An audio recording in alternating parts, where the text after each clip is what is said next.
Assalamualaikum warahmatullahi wabarakatuh. Kami dari kelompok 7 kelas 4B akan mempresentasikan hasil dari diskusi kelompok kami tentang kajian pemanfaatan media pembelajaran Quizzes. Anggota kelompok kami di sini yang pertama ada Alfi Lutfiana Zahroini dengan NIM K122008. Yang kedua ada Alfi Syahidadiah P dengan NIM K122010. Yang ketiga ada Aprilia Wijayanti dengan NIM K122016. Yang keempat ada Aziz Sidney Nur Pradana dengan NIM K122018. Dan yang terakhir ada Wahyu Fajar Lestari dengan NIM K122082. Slide selanjutnya di sini kajian pembelajaran Quizzes itu meliputi 3 hal. Yang pertama ada karakter media Quizzes, yang kedua ada pemanfaatan media Quizzes, dan yang ketiga ada kelebihan dan kekurangan media Quizzes. Pada slide ketiga di sini tentang karakteristik media Quizzes. Nah, sebelumnya apa sih itu Quizzes? Oke, pasti teman-teman mahasiswa sudah tidak asing lagi ya dengan kata-kata Quizzes ataupun sudah mengenal tentang aplikasi Quizzes. Nah, di sini kami akan menjelaskan kembali tentang Quizzes. Oke, jadi Quizzes itu merupakan sebuah platform yang memungkinkan guru untuk melakukan pembelajaran dan kuis interaktif dengan siswa mereka. Jadi platform ini itu tidak hanya dapat dikerjakan saat pembelajaran di kelas saja, tapi juga dapat dibuat untuk pekerjaan rumah atau PR untuk siswa. Selanjutnya dalam Quizzes itu mempunyai fitur-fitur yang menarik yang kemudian membuat daya tarik bagi siswa itu sendiri.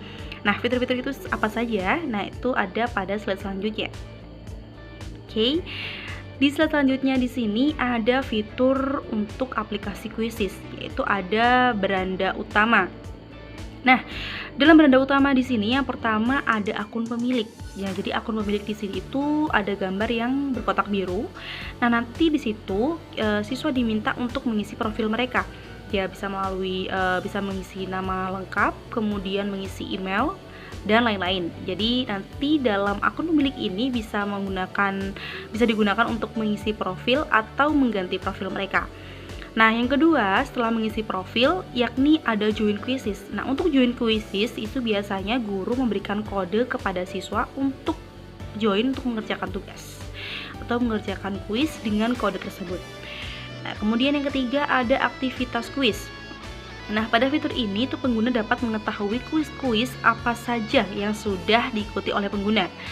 Lalu yang keempat ada macam-macam kuis. Jadi pengguna di sini atau siswa itu juga dapat mengetahui macam-macam kuis yang menarik yang mungkin dibuat oleh pengguna lain. Jadi tidak hanya dibuat oleh guru mata pelajaran mereka, guru kelas mereka, tetapi juga dapat dibuat oleh pengguna lain. Jadi mereka bisa mengakses kuis-kuis menarik yang dibuat oleh pengguna lain. Oke, selanjutnya di sini ada tentang cara membuat kuis. Nah, cara membuat kuis itu dikategorikan tidak terlalu sulit ya teman-teman mahasiswa. Jadi untuk tahap ataupun cara untuk membuat kuis di aplikasi Quizzes diantaranya adalah yang pertama, klik menu Create a Quiz pada pojok kanan atas layar. Kemudian beri judul pada kuis yang ingin dibuat. Jadi setelah kita meng-create a quiz, kita berikan judul terlebih dahulu untuk kuis yang akan kita buat. Nah, yang kemudian pilih kategori yang relevan. Jadi kita pilih kategori untuk kuis yang kita buat. Jadi kategorinya untuk anak SMP ataupun anak SMA. Nah, yang selanjutnya kita pilih tombol next. Ya, setelah kita pilih kategori, kita pilih tombol next. Nah, setelah di next, kita mengklik lagi menu add grade. Jadi kita tuh menu add grade itu untuk kita pilih kelas berapa. Gitu, untuk kelas berapa, misalkan sama kelas 10, 11 ataupun 12. Selanjutnya adalah masukkan nama kuis yang akan dibuat. Nah, jadi pilih bahasa yang digunakan. Jadi pilih bahasa itu kita menggunakan bahasa Indonesia ataupun bahasa Inggris atau bahasa lain. Nah, kemudian masukkan gambar untuk kuis. Nah, jadi kita masukkan gambar itu bersifat opsional teman-teman. Jadi bisa ada dan juga bisa tidak. Nah, setelah selesai kita mengklik tombol save agar langkah-langkah yang kita lakukan sebelumnya itu bisa tersimpan dengan rapi, begitu. Yang selanjutnya adalah memilih tipe soal yang diinginkan. Nah, setelah kita melalui tahap-tahap tadi, kemudian kita pilih soal dulu, tipe soalnya. Kita milih tipe soal yang multiple choice, kita check box, atau fill in the blank, atau foil, open-ended, atau slide, gitu. Nah, kemudian setelah kita memilih tipe soal, kita kemudian membuat soalnya. Kita tulis soal dan sebagainya. Nah, atau mungkin untuk lebih interaktifnya, kita bisa menggunakan foto, gambar, video, ataupun suara. Nah, hal ini dilakukan itu biasanya supaya mungkin mengurangi bentuk teks yang panjang-panjang, agar mudah dipahami oleh siswa dan sebagainya. Jadi, itu bisa ditambahkan foto, video, gambar, ataupun suara dalam kuis tersebut. Nah, selanjutnya kita buat soal sebanyak-banyaknya untuk dikerjakan siswa nantinya untuk membuat hiburan mereka supaya menarik dan sebagainya. Lalu kita klik tombol finish quiz. Jadi setelah kita finish quiz, maka kuis tersebut akan siap untuk dikerjakan oleh siswa. Oke, pada slide selanjutnya di sini tentang kajian pemanfaatan media kuisis dalam pembelajaran. Nah, pemanfaatan media pembelajaran kuisis di sini merupakan salah satu upaya untuk mengakomodir permasalahan media pembelajaran di Indonesia yang tidak bisa diterapkan secara konvensional dengan pembelajaran lain yang berbasis teknologi informatika dan teknologi. Padahal, model pembelajaran pendidikan berbasis teknologi bisa distrategikan secara naratif yang bersifat perspektif, sehingga menghasilkan rumusan upaya pemecahan masalah melalui pemanfaatan media kuisis. Terutama di sini oleh siswa SMA ya teman-teman. Siswa SMA yang sedang tumbuh-tumbuhnya dalam hal olah emosi terkadang bisa memperlambat proses kinerja otak ketika proses belajar mengajar berlangsung. Nah, untuk menciptakan atmosfer pembelajaran yang lebih hidup, yang lebih interaktif ya, yang lebih produktif tentunya. Nah, pemanfaatan aplikasi kuisis bisa menjadi solusi atas permasalahan tersebut tanpa menghilangkan esensi dari materi yang telah disampaikan oleh guru mata pelajaran tertentu. Oke. Untuk slide selanjutnya akan dijelaskan oleh teman saya, Aprilia Wijayanti. Silahkan April. Selanjutnya, permainan kuisis dapat membantu mendorong motivasi belajar siswa dan meningkatkan hasil belajar. Hal ini sejalan dengan pendapat Dewi pada tahun 2018 pada bukunya halaman 43 yang menyatakan bahwa pembelajaran berbasis permainan mempunyai potensi yang baik untuk dijadikan sebagai media pembelajaran yang efektif.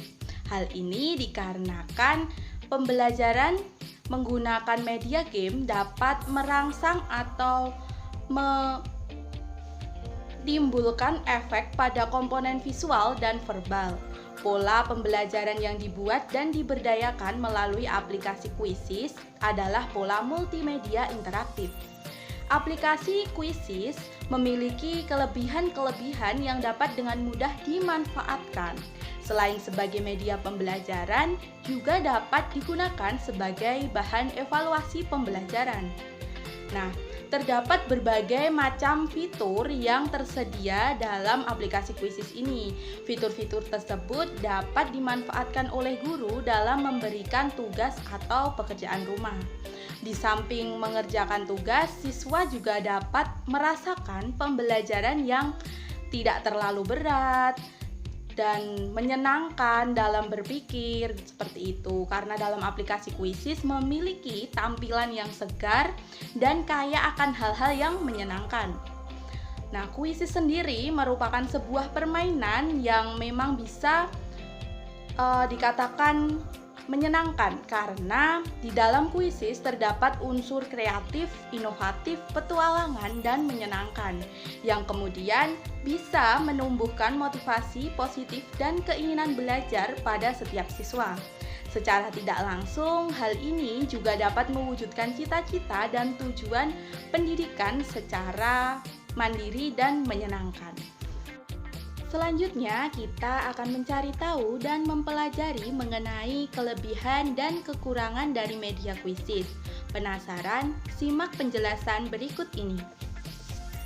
Sebagai sebuah media pembelajaran yang interaktif, tentu saja kuisis memiliki beberapa kelebihan.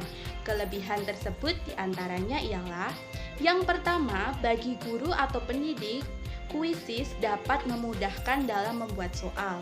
Kemudian, ketika siswa menjawab soal atau kuis dengan benar, setelah itu akan muncul berapa poin yang didapatkan dalam satu soal tersebut. Nah, hal ini juga dapat dijadikan sebagai ranking atau peringkat berapa dalam menjawab kuis tersebut. Kemudian, Bila mana siswa menjawab kuis tersebut salah, maka akan muncul jawaban yang benar guna sebagai koreksi mandiri bagi siswa. Yang selanjutnya adalah ketika telah dinyatakan selesai mengerjakan kuis, pada sesi akhir atau penutup sebelum akan ditampilkan review mengenai pertanyaan tersebut, siswa akan diberikan penjelasan mengenai jawaban yang telah dipilihnya. Kemudian, dalam mengerjakan kuis, setiap siswa mendapatkan soal kuis yang berbeda-beda karena telah diacak secara otomatis sehingga meminimalisir kecurangan antar siswa. Kemudian, aplikasi Quizizz ini cenderung hemat dalam penggunaan data internet dan mudah digunakan oleh siswa, oleh guru sebagai media pembelajaran interaktif. Kemudian yang selanjutnya adalah Quizizz juga merupakan aplikasi berbasis game yang mana dapat membawa aktivitas belajar lebih menyenangkan, lebih konsentrasi dan tentunya memotivasi siswa untuk mengerjakan soal dengan bermain game. Yang terakhir adalah penggunaannya yang sangat mudah, tidak sekompleks dengan tes interaktif yang lainnya, namun memiliki kualitas hasil sekelas penggunaan software animasi. Setelah kita mengetahui mengenai beberapa kelebihan dari media Quizizz, selanjutnya tentu saja Quizizz memiliki kekurangan. Kekurangan Quizizz tersebut antara lain, yang pertama adalah jaringan atau internet yang sewaktu-waktu dapat bermasalah. Hal ini tergantung dari tempat yang digunakan untuk mengakses Quizizz tersebut. Yang kedua, ketika mengerjakan, siswa dapat membuka tab baru. Itu artinya siswa bisa masuk dengan mudah menggunakan lain cara untuk mendapatkan jawaban. Terkesan kurang adanya privasi. Yang ketiga, dalam permasalahan waktu, siswa yang mulanya bisa mendapatkan peringkat atas memiliki kemungkinan penurunan peringkat. Hal ini dikarenakan manajemen waktu yang kurang tepat. Yang selanjutnya akan menjadi kendala atau permasalahan tambahan bila siswa terlambat dalam bergabung. Kemudian yang selanjutnya adalah aplikasi ini adalah aplikasi yang tidak dapat melihat kemampuan siswa yang sebenarnya. Mengapa dikatakan demikian? Karena jika menggunakan bentuk kuis pilihan ganda, soal-soal cenderung untuk mengungkapkan ingatan dan daya pengenalan kembali saja. Oleh karena itu, guru sedikit kesulitan untuk mengukur proses mental yang lebih tinggi tiap siswa. Yang terakhir, banyak kesempatan untuk main untung-untungan karena waktu pengerjaan tiap soal dibatasi. Akhirnya, siswa yang merasa kesulitan hanya asal menjawab saja. Sekian yang dapat saya sampaikan, kurang lebihnya saya mohon maaf yang sebesar-besarnya. Semoga bermanfaat dan menambah wawasan teman-teman semua mengenai media pembelajaran Quizizz. Burung Irian, Burung Cendrawasih. Sekian dan terima kasih. Wassalamualaikum warahmatullahi wabarakatuh. Sampai jumpa.